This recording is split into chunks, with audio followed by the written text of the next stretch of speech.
Oh my god, I am going crazy today.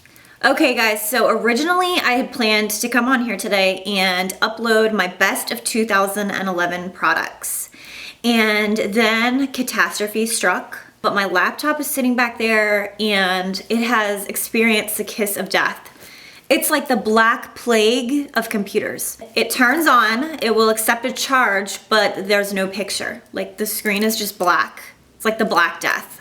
Like it's my baby, okay? Like I have my Shiba Inu and then I have my Toshiba, my two baby Shibas that I love. And so I'm basically like experiencing a crisis. And so I'm not even cheery at all. Like no part of me wants to talk about the best of 2011 because right now I'm just in a shit mood.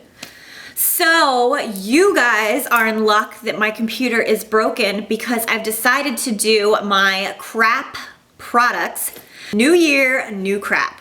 And so I have some items here that sort of disappointed me at the end of 2011 that I want to share with you guys. Okay, so my first product is from Harmon Face Values, and if you're not familiar with them, that is basically the drugstore that's inside of some Bed Bath & Beyonds. We are lucky enough to have one, and they have fantastic prices on skincare and cosmetics. So I picked up some of this Renewing Night Cream. Now this was supposedly a lower price dupe for the Olay. I don't know if it's like the Regenerist line. I guess it's like their Renewing Night Cream. It's purple and it smells like baby diapers. And I put this on a few nights and I woke up looking like I was stung by a swarm of bees. I'm just gonna let you guys know I do have very sensitive skin. I don't know if this was too fragranced. I have no idea, but I can just tell you that I had this giant rash on both of my cheeks. I looked like a newborn baby or maybe like I'd been parasailing. It just was not good. So I do not recommend the Harmon Face Values Renewing Night Cream. Oh, Revlon Color Stay. I did purchase some Revlon Color Stay foundation and powder when my Rite Aid had a sale. It was like, I think everything was 40 or 50% off. And I picked up some of this pressed powder in Fair. Now, I did say that I was liking this at the time in my haul right after I got it, but that was before I went home and was harshly judged. So I went home and I had on my Revlon Color Stay foundation and then I had this pressed powder over it. And I went outside and my dad was washing his truck and I asked him, I think I asked him how my hair looked because I had just colored it. And he just completely stopped washing his truck and just stared at me with like the weirdest, funniest expression. And he was like, wow. And of course, you know me, I'm like, oh, I know, Dad, it's good. Like, it's really good. And he's like, no, wow, you have a lot of makeup on. And like my dad has never said anything to me like that before. So I was like, what? Oh my God. So I'm like in his truck mirror, like his side view mirror, like trying to check it out. And oh my God, you guys, I guess I had never paused and pulled a mirror out in natural daylight and looked at myself with this powder on, but I was a total cake face. It was almost like the powder was just all sitting on the foundation on my face. I just looked like a mummy, like King Tut after they pulled him out of his tomb at the Smithsonian. Like, it was bad. I looked so dry. I just had powder all over my face. And so, thank you, Dad. And no one better go judging my daddy. Next product is by Garnier. It is their Skin Renew Dark Spot Corrector. And I was really excited about this because like I told you guys, I do have some scars from blemishes because I pick my face like an OCD weirdo. And so I wanted to get this and try it out and see if it worked. I don't know what's going on. I don't know if I'm trying to relive my teenage years with all these pimples or what, but this broke me out really bad. At first I was like, oh my gosh, I really like this because the smell is incredible. This literally has just the best smell to it, but you put it on your face, you wear it for, I don't know, like a week or two, and you are gonna have full-on acne. I mean, you're gonna be right there next to Katy Perry on the Proactive commercial, and I'm serious. Next product was one that I actually used to really like, and it is the $1 e.l.f. eyelash curler. And you guys might be able to notice that there is no rubbery thingy in there. See that? Can you guys see that? My camera doesn't autofocus, so I can't like just, you know, show you guys anymore up close. I have to like hold it back here and hope that you guys have your glasses on. I've actually been trying to like curl my lashes without the rubber, but you know, it's a no-go. Yeah. Oh, almost ripped them out there. My next product is by Orly, which is basically my top favorite nail polish brand. I love them. This is the most gorgeous color in existence. It's called Rock the World. I think it was from their Cosmic Effects collection from earlier in the spring. And oh, it's just so beautiful. I got this around the holidays because it's like a pretty cranberry gold sort of holographic. I don't know what you would call that. Not 3D. You know what I mean. It chips off really, really easy. And typically I'm too lazy to do any more than 1 or 2 coats, and this stuff just chips right off. So that's a no-go. Okay, the next product is the Mary Kay Brow Gel, and I was using this for a while. This product is not crap if you don't pencil your eyebrows in at all. Like at all. Now that I have gotten like some sparseness in my brows, like what the hell? Do I have like hair loss of the face? I don't even know what's going on, but like this eyebrow just like started being more sparse in the middle. I think I over tweezed. And so I have to draw them in a little bit with some soft brown, just like fill them in. And if I try to use this Mary Kay Brow Gel after filling them in, it just takes all the color off and then you just end up looking like a freak. It's like, it's almost too wet. Like it just takes all of the pencil off. So that's what I don't like about this. And oh my gosh, my poor eyebrows, like they're so dysfunctional. Like honestly, I'm just trying to let my eyebrows grow out because I've had so many eyebrow emergencies between over plucking, and then when I used to work at Belk, which is like a big department store, it's kind of like a Macy's. I was working there in the holiday department doing gift wrapping, and it was me and this other girl, and it was so dead. Like no one wanted their presents wrapped, okay? So we were so bored and I really needed my eyebrows waxed. And so this girl was like, oh my God, I can totally do your eyebrows. I used to work at an eyebrow place. It's like, I'm so like good at it. And so I was like, score, okay, I'm gonna get my eyebrows waxed. And so she's like, I'm just gonna use this here gift wrap tape. And seriously, that should have been my first indication that this was not gonna go well. But we were literally so bored. I was like, oh yeah, go for it. So she just is like ripping the gift wrap tape off, like just straight up like packaging tape is pretty much what it was. And she just like put it underneath my eyebrow and I'm like, and she just rips it off and oh my God, the bitch ripped off my entire damn eyebrow. It was gone. I'm not talking half an eyebrow was gone, a quarter of an eyebrow was gone, the whole damn eyebrow was gone. And so I'm like freaking out, like totally freaking out because she did one and she didn't say anything, and then she did the other one and she's like, oh my God, this one's perfect. And like she totally left out that the first one was gone. So when she gave me the mirror, I was like, oh my God, like this eyebrow looks so good. Oh my God, where's the other eyebrow? And before I could like even strangle her with the gift ribbon, the customers showed up. Of course, everyone wanted their presents wrapped now that I had one eyebrow. So I was straight up like, do you guys want blue wrapping paper or did you want the reindeer? It was so traumatizing. It took so long for my eyebrows to grow in, and so now I'm just kind of weird about my eyebrows. Like I'm weird about them, and yeah, I think I just needed to get that off my chest. Okay, so my next product is from Birchbox, my very favorite company.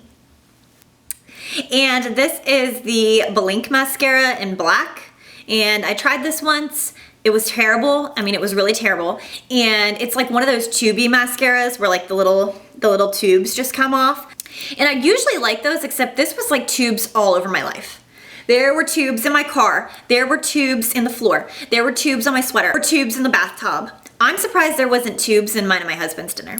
The last thing that you're gonna want is to be preparing a romantic Valentine dinner for your man and one of your tubes slips off into his filet mignon.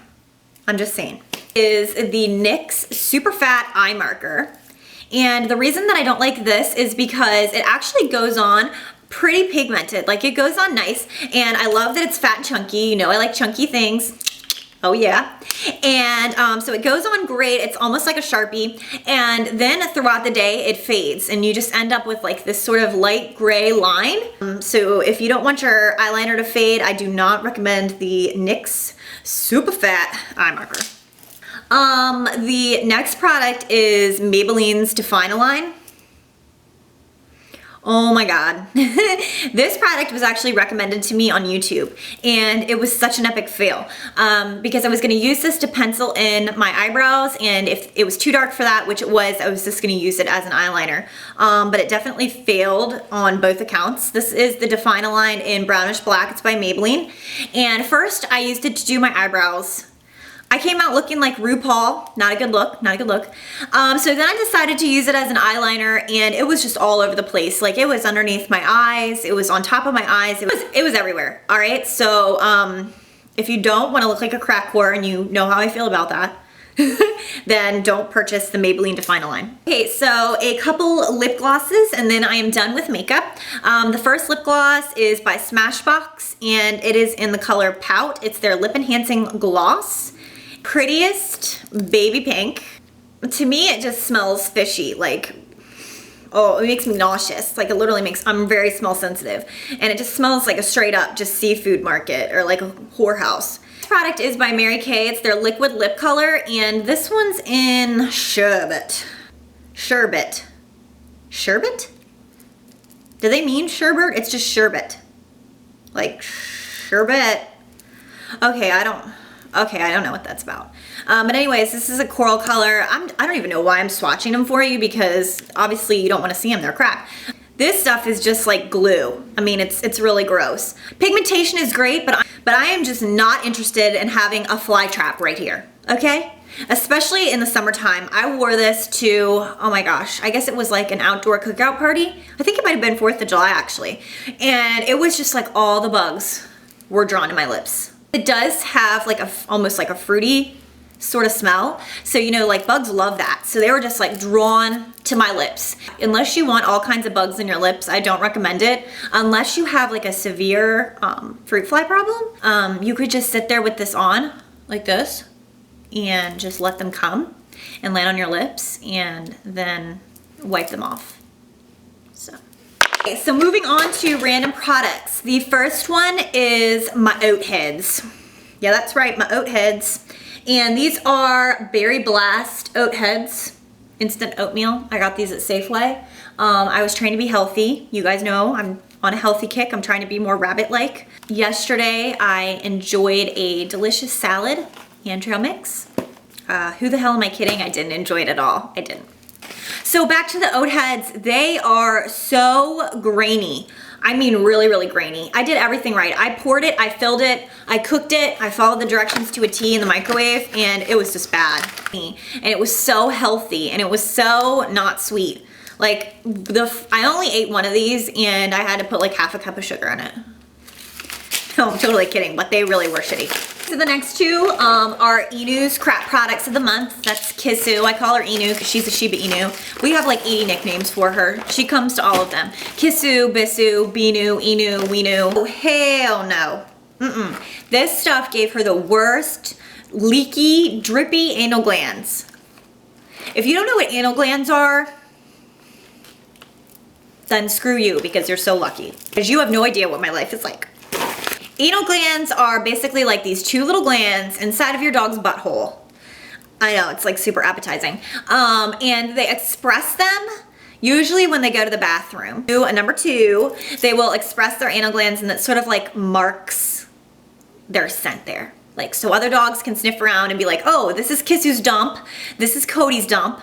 Anyways, she was like expressing them when she wasn't going to the bathroom, like just at random times. And we were actually taking her to the groomer and having them expressed because, you know, we didn't want them to, like, we would just be sitting on the couch, cuddled up with our little baby Kisu. She's so cute, you know, and then all of a sudden she would just look back at her butt like this, very alarmed. You know, her ears would be back, her eyes would be bugging out, and she would just look back and then jump off the couch. And oh my God. It was horrific. There would be like a circle this big of like black looking stuff or like brown. I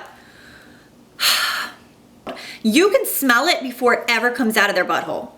It's the most potent scent of like rotting corpse, fish, like almost smells like grass that's been cut, but your dad accidentally ran over a possum with the lawnmower, like bad. And so the first couple times it happened, we like freaked out, and I had to Google stinky juice coming out of dog's butt, which was really awkward. I ended up finding out that a lot of times food can contribute to anal gland problems in dogs. Like if, you know, their food is not agreeing with them, or if they have a food allergy, it can increase like the leakage of the anals. So during that entire time that it was really bad, she was on Anova. You guys know that she has a very sensitive digestive system. So between the Anova wet food, which I featured in my last last Crap Products video that gave her the ribbon dancer diarrhea and the Anova food with the leaking anal glands. She was just like a stinky mess. Oh my God. Just when you thought that Enu was cute, she's a stinky booty. You got a stinky booty? Tell him. Tell him about your stinky booty. She's just eyeing this food. She's like, this gives me some leaky anal glands. Just wanted to say hi. Say hi, stinker. Say hi, stinky butt. That's right. Say hi to YouTube with your stinky self. You're getting so fat. You're obese, overweight pups. So anyways, Happy New Year, Happy New Crap. I hope you guys enjoyed this video. If you like it and you want to see more of these videos, then give me a thumbs up and leave me a comment or favorite it. And I'll talk to you guys later. Bye.